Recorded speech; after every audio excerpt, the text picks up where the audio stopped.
कुर्सी पे अब तो ऐसा ठग है बैठा, उस देश के कुर्सी पे अब तो ऐसा ठग है बैठा, जो देश को ऐसे बेच रहा कि नाम पड़ा विक्रेता।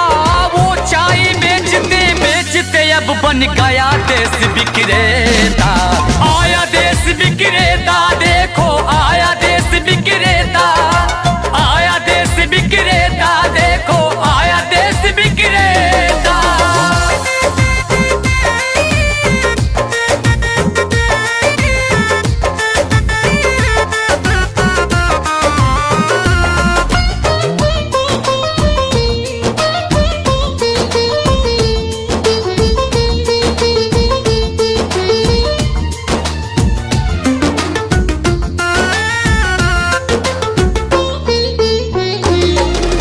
काला धन लाऊंगा कह के भारत का कोष भी साफ किया, श्रमिकों को भूखे मार रहा, धनिकों का कर्ज भी माफ किया।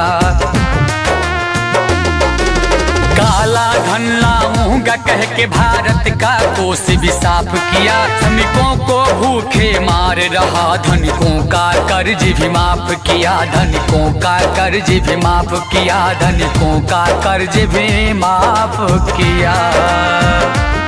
लाखों का सूट पहन के भी खुद को फकीर है कहता, जो देश को ऐसे बेच रहा कि नाम पड़ा विक्रेता।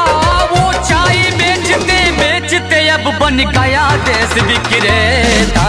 आया देश विक्रेता, देखो आया देश विक्रेता, आया देश विक्रेता, देखो आया देश विक्रेता।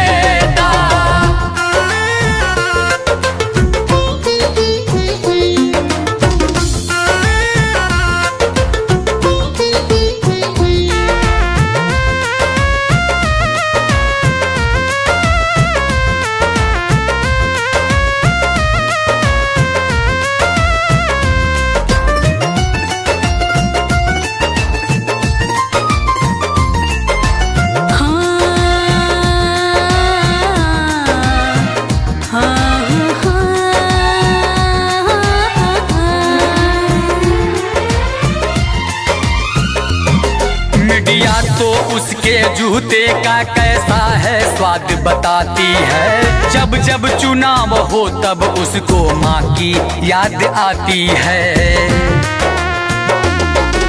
मीडिया तो उसके जूते का कैसा है स्वाद बताती है, जब जब चुनाव हो तब उसको माँ की याद आती है, माँ की याद आती है, माँ की याद आती है।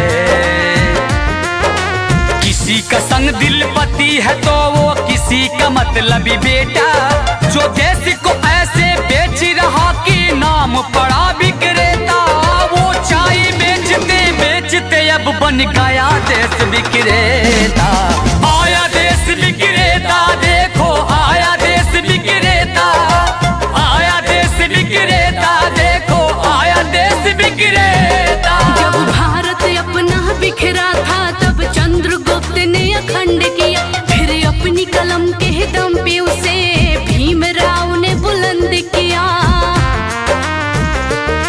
उस देश के कुर्सी पे अब तो ऐसा ठग है बैठा, उस देश के कुर्सी पे अब तो ऐसा ठग है बैठा, जो देश को ऐसे बेच रहा कि नाम पड़ा विक्रेता।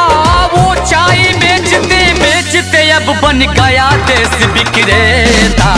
आया देश विक्रेता, देखो आया देश विक्रेता, आया देश विक्रेता, देखो आया देश विक्रेता। सब्सक्राइब कीजिए VG music company YouTube channel को और घंटी का बटन दबाएं मिशन गीत सबसे पहले सुनने के लिए।